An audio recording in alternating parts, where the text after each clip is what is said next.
Hi everyone, thanks for your interest in checking our work iBARLE imbalance-aware room layout estimation.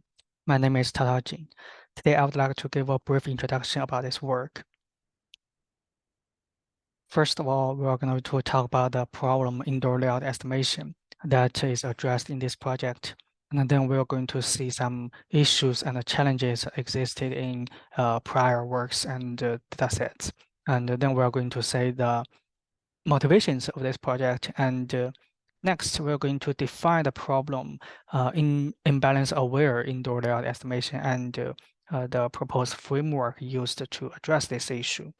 And finally, we're going to see some experimental results to prove the effectiveness of the proposed framework. So for indoor layout estimation, we usually have a panorama image as input, and we're going to predict the layout of this panorama. Sometimes after some post-processing operations, we're going to get the floor plan of this indoor space. However, we observe some issues of existing dataset and corresponding solutions. All the examples are from the ZInD dataset, which is introduced recently, and it's a large-scale panorama dataset for indoor space with the layout annotations. And the first of all is that we see that there are some appearance variations across different homes or even rooms that are caused by the color or textures of the wall, floor, or ceiling. And also sometimes it's caused by the illuminations. Another issue is we notice that the camera poses actually influence the performance very much. For the same indoor space, when the camera is at different positions, the layout estimation results are significantly different. And here are examples from a state-of-the-art layout estimation baseline. I'll just net for some examples from ZInD dataset. And these three panoramas are from the same indoor space, only the positions of the camera are different. And we can see that for the same indoor space, the model actually have quite different predictions.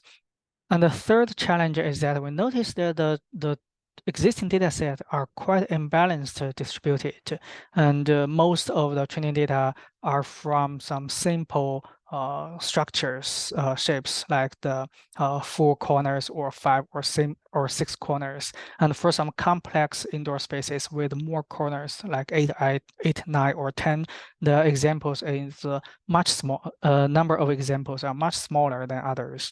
And also we see that the poses of cameras are imbalanced. Here we see that the cameras are annotated as primary, which is basically more close to the center of the space, but all other positions are annotated as secondary poses. Third is that we can separate the rooms into different shapes based on some simple 4-corner cuboid and also some Manhattan shapes and some complex non-Manhattan shapes. And for the details of those definitions, you can find it in the paper. And the key idea here is that the training data is quite imbalanced distributed, and there are more the samples from those simple shapes, which means the trained model is going to be biased to those simple shapes and usually more possible to fill complex indoor spaces. And all those issues actually lead to the motivation of this project. We're seeking to design an indoor layout estimation model which is not distracted by different appearance variations, and it should be robust and have a stable estimation for the same indoor space, even with arbitrary camera poses, and also for different groups of or different structure of the indoor spaces. The model should have fair performance across various groups.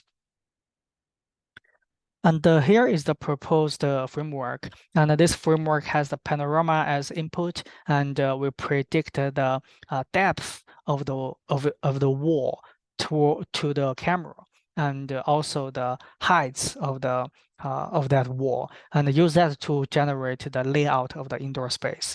And This model have three key modules. The first one is the appearance variation generation module, which we apply the domain generalization techniques to generate some synthesized and diverse appearance examples during training, enhance the generalizability of the model for diverse input panorama appearance.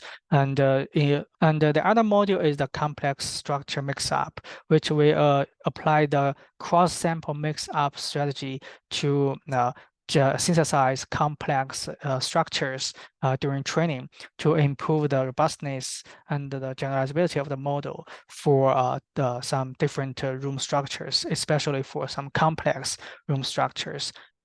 And the third module is this gradient-based loss, which used to enhance the performance and accuracy of the prediction over for some occlusions and especially existed in some complex indoor space. And to evaluate the performance of this framework, we reported several metrics like the 2D IOU and the 3D IOU, and these are evaluating the layout estimation, and also we report the RMSE and the delta 1 of the depth prediction to which and compare them to existing state-of-the-art baselines to prove the effectiveness of our proposed model. And moreover, in addition to the overall accuracy following prior works, we try to report the numbers on different groups based on the number of corners or the camera poses or the room types. And we also report the average accuracy across different groups and also the harmonic mean for the same purpose. And here are some results from the ZInD dataset compared with existing solutions. And the LGTNet is the state-of-the-art solution for indoor layout estimation. And we report the performance on different groups. For table 1, this is number of corners, and also we report the average performance across all the groups to evaluate and compare the fairness of the model across different groups. Table 2 are the results for the different room shapes. We can see that from cuboid to Manhattan to non-Manhattan, the shapes are getting more and more complex. And from the results, we can see that our model achieved better performance compared to state-of-the-art on most cases. And also, especially for the average, from the average results, we see that our model get a more fair performance across different groups compared to others. And here are some more results from the regarding to the camera poses on the ZInD dataset. And the table 4 and the table 5 are some results following prior works, which evaluate the overall accuracy.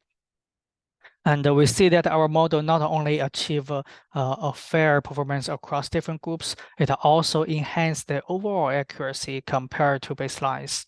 And in table 5, we compare our model with baselines on the ZInD samples dataset, which is a subset of ZInD, only containing cuboid and simple Manhattan shapes. And from the results, we can see that our model also benefits the performance on those simple structure space estimation. And here is the ablation study to explore the contribution of the modules introduced in this framework. And basically, we add every one module only individually to the basic framework and to compare the performance to see if the how much the contribution of those modules to the performance. And finally, we can see our overall whole framework get the best performance on most cases.